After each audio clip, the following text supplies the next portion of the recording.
Right, Flysky, brand new, you know, radio control system, receiver and transmitter, £25 on eBay.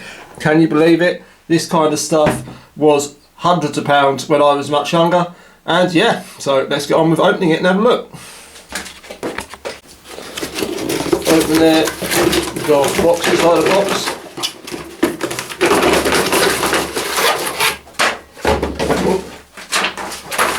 Well, there's a manual.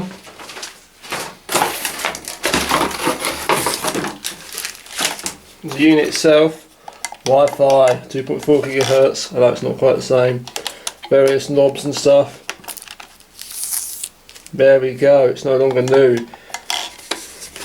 Takes 8 AA batteries, folks. We're going bankrupt just putting the batteries in it.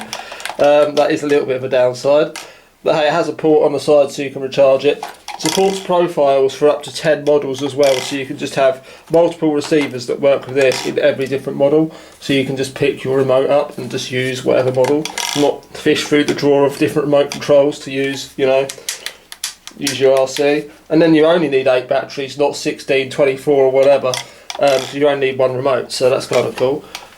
Yeah, £25, I mean, yeah, it's not anything super fancy by any means, but it feels pretty good in the hand, really. It's a little bit plasticky, but the actual steering wheel, this bit, feels way better than a lot of them. It's like rubber as opposed to a foam.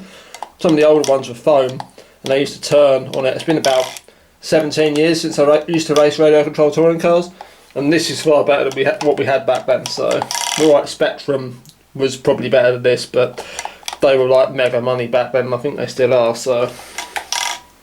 That concludes this video of the Flysky budget transmitter.